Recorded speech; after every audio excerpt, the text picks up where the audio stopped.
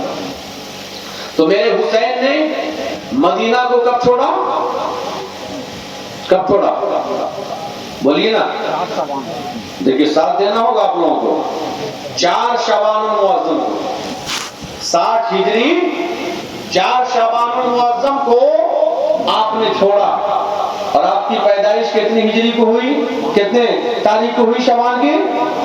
5 شعبان المعظم کو. بڑا قریبی تعلق ہے. مکہ پہنچ گئے. جانور بھی جانتا ہے کہ حرم کیا ہے اور ہل کیا ہے، لیکن یزید اتنا بڑا بدبخت تھا کہ اس نے حرم کو بھی حرم نہ ہونے دیا. اس نے حرم میں بھی میرے حسین پہ زیادتی کی، مجبور کیا. اور جب کوفہ والوں کو معلوم ہوا کہ امام حسین مولا علی کے جانثار اور مولا علی کے لخت جگر نے یزید کی بیعت قبول نہیں کی ہے، تو پھر کوفہ والوں کی جانب سے خطوط آنے لگے. مکہ میں خطوط آنے لگے. میرے حسین، میں آپ کے بابا جان سے محبت کرتا ہوں، محبت کرتا ہوں. بابا جان نہیں رہے، میں یزید کے ہاتھ میں ہاتھ دینا نہیں چاہتا. میرے حسین آپ آ جائیے نا، آپ کے ہاتھ میں ہاتھ دینا چاہتا ہوں. آپ نواسے رسول ہیں، مولا علی کے نور نظر ہیں. ہم آپ کے مولا علی سے محبت کرتے تھے، آپ سے بھی محبت کرتے ہیں. آپ آ جائیے نا، آپ کے ہاتھ پہ ہاتھ دینا چاہتا ہوں. لیکن جب میرے حسین نے اپنے اکابر سے مشورہ کیا، اپنے جانثاروں سے مشورہ کیا، تو اکثر صحابہ نے منع کیا، اس لیے کہ وہاں سے وفا کی بو نہیں آتی ہے، وہاں کی سے خوشبو وفا کی خوشبو نہیں آتی ہے. میرے حسین ہاتھ جوڑ کر کہتا ہوں، آپ کوفہ ہرگز مت جانا. کوفہ والوں میں وفا کی خوشبو نہیں ہے، وہ وفادار نہیں ہے. لیکن ایک خط نہیں بلکہ تقریباً 150 خطوط آئے، اور ہر خط میں یہی ہوتا تھا کہ میں یزید جیسے گندے انسان کے ہاتھ میں ہاتھ دینا نہیں چاہتا ہوں. حسین آپ نواسے رسول ہیں، آپ آ جائیے نا، آپ آ جائیے نا. جب ادھر سے کافی اصرار ہوا ہے، کافی ضد ہوئی ہے، تو میرے حسین نے خود جانے کے بجائے اپنے چچا زاد بھائی حضرت مسلم بن عقیل کو روانہ کیا ہے اور ایک خط لکھ کر بھیجا ہے کہ میں انہیں اپنا نائب بنانا چاہتا ہوں. جیسے وہاں کے حالات بتائیں گے ویسا پھر کام کیا جائے گا. حضرت امام مسلم بن عقیل جاتے ہیں، اپنے 2 چھوٹے چھوٹے بچوں کو لے کر جاتے ہیں. جیسے ہی حضرت مسلم بن عقیل کوفہ پہنچتے ہیں، کوفہ والوں نے شاندار طریقے سے آپ کا استقبال کیا ہے، آپ کے اوپر پھول چڑھائے ہیں، آپ سے محبت کا اظہار کیا ہے. اور تقریباً 1 ہفتہ کے اندر 12,000 لوگ آپ کی بیعت قبول کر لیتے ہیں، آپ کی سے مرید ہو جاتے ہیں. دھیرے دھیرے کوفہ میں بڑی تعداد میں لوگ آ چکے ہیں جو آپ کے دیوانے بن چکے ہیں، آپ کے زلفوں کے اسیر ہو چکے ہیں، آپ کے ہاتھ میں ہاتھ دے کر اپنے خانہ دل کو روشن و منور کرنے لگے ہیں. امام مسلم نے یہاں کے حالات کو دیکھا تو اچھا پایا، بظاہر اچھے نظر آ رہے تھے، لیکن وہاں کا جو گورنر تھا بشیر بن نعمان بن بشیر تھا، اس کے دل میں بھی اہل بیت کی محبت تھی. وہ بھی ایسے صحابی رسول ہیں جن کے دل میں اہل بیت کی محبت ہے، اور پھر وہ صحابی رسول جن کے دل میں اہل بیت کی محبت نہ ہو، یہ کیسے ہو سکتا ہے؟ یہ نعمان بن بشیر ہیں جن کے دل میں اہل بیت کی محبت تھی. آپ نے ویسے اعلان کر دیا ایک حاکم ہونے کی حیثیت سے، ایک گورنر ہونے کی حیثیت سے، اے کوفیو ذرا غور سے سنو، تم لوگ غلط کر رہے ہو، تم یزید کے خلاف جا رہے ہو. یزید اچھا انسان نہیں ہے، وہ ضرور تم پہ ظلم کرے گا. حضرت نعمان بن بشیر جو ہے اتنا کہہ کے اب خاموش ہو جاتے ہیں. لوگ کثرت سے امام مسلم کے ہاتھ پر بیعت قبول کر لیتے ہیں، آپ کے ہاتھ میں ہاتھ دینے لگتے ہیں. امام مسلم نے جب اچھے حالات دیکھیں آپ نے ایک خط لکھا، اے میرے بھائی جان، اے میرے حسین، یہاں کے حالات بہت اچھے ہیں، لوگ میرے ہاتھ پہ بیعت کر رہے ہیں، آپ کا شدت سے انتظار کر رہے ہیں، جتنا جلد ہو سکے آپ بالکل اطمینان کے ساتھ کوفہ آ جائیں، کوفہ والے آپ کا انتظار کر رہے ہیں، آپ کے لیے آنکھیں بچھا چکے ہیں، میرے حسین آ جائیے، یہاں کسی طرح کی کوئی بات نہیں ہے۔ لیکن جب یہ خبر یزید کو پہنچی ہے، یزید نے فوراً ایک ایسے جلاد شخص کو کوفہ بھیجا ہے جسے ابن زیاد کہا جاتا ہے۔ ابن زیاد بڑا مکار اور چالاک انسان تھا، وہ اسی راستے سے آیا جس راستے سے امام حسین آنے والے تھے، چند لوگوں کو اس راستے سے داخل کیا اور پھر اپنے چہرے پہ نقاب ڈال لیا۔ کوفہ والوں نے سوچا چلو چلو امام حسین کی آمد ہو گئی ہے، چلو چلو حسین آ رہے ہیں، چلو چلو نواسۂ رسول آ رہے ہیں۔ سارے لوگوں نے استقبال کیا اور شاندار طریقے سے استقبال کیا، لیکن وہ نو ابن زیاد اتنا مکار انسان تھا، وہ لوگوں کے قریب نہیں رکا، وہ بلندی پہ چلا جاتا ہے۔ لوگ دیکھ کر حیران ہیں، حسین نے اپنے چہرے پہ نقاب کیوں ڈال رکھا ہے؟ آخر حسین نے باتیں کیوں نہیں کی ہے؟ آخر حسین نے اپنی ممتا، اپنی محبت کا اظہار کیوں نہیں کیا ہے؟ لیکن وہ حسین ہوتے تو تب تو اظہار کرتے، وہ حسین ہوتے تب تو اپنا چہرہ ظاہر کرتے، لیکن وہ فوراً قلعے پہ سوار ہو قلعے پہ چڑھ کر کہتا ہے، اے کوفیو، تم نے اپنے اوپر ظلم کیا ہے، یاد رکھو تمہارا کام، یہ تمہارا مشن، یہ تمہاری بیعت جو ہے یہ یزید کے خلاف ہے۔ اگر تم نے اب بھی مسلم بن عقیل کی بیعت تم نے نہیں توڑی، ان کے دامن سے اپنے آپ کو دور نہیں کیا، تو پھر یاد کر لو ابن زیاد اعلان کرتا ہے یہاں کتنے بچے یتیم ہو جائیں گے، کتنی عورتوں کے گلے سے بہت ساری چیزیں اتر جائیں گی، اس کا سہاگ ختم ہو جائے گا، اس کے شوہر کو مار دیا جائے گا، اس کے باپ کو مار دیا جائے گا۔ اگر تم امن چاہتے ہو تو مسلم بن عقیل کی بیعت توڑ دو، مسلم بن عقیل کے خلاف کھڑے ہو جاؤ۔ لیکن جو حسین پاک سے محبت کرنے والے تھے، مسلم بن عقیل سے محبت کرنے والے تھے، وہ آپ سے دور ہونا پسند نہیں کر رہے تھے۔ لیکن ابن زیاد بڑی مکاری کے ساتھ بڑے بڑے روسا حضرات کو اس نے اپنے قید میں کر لیا اور پھر ان کو کھڑا کر کے اعلان کروایا، اے لوگو تم مسلم بن عقیل سے دور ہو جاؤ ورنہ ابن زیاد مجھے قتل کر دے گا، ابن زیاد مجھے مار دے گا۔ آخرکار اس کے مکر و فریب میں لوگ آ گئے، یہاں تک کہ امام مسلم کے ساتھ لاکھوں ہزاروں کی تعداد میں تھے، لیکن اس دھمکی میں آ گئے اور اکثر لوگوں نے امام مسلم کا ساتھ چھوڑ دیا۔ اب چند ہزار لوگ بچے ہیں مغرب کی نماز کے لیے، امام مسلم مصلی پہ پہنچ چکے ہیں۔ 3 رکعت پڑھنے کے بعد جب امام مسلم سلام پھیرتے ہیں تو کیا دیکھتے ہیں کہ جس وقت اللہ اکبر کہا تھا تو میرے پیچھے بے شمار لوگ تھے، لیکن جب سلام پھیرتے ہیں تو پھر مسلم بن عقیل کے پیچھے کوئی انسان نظر نہیں آتا ہے۔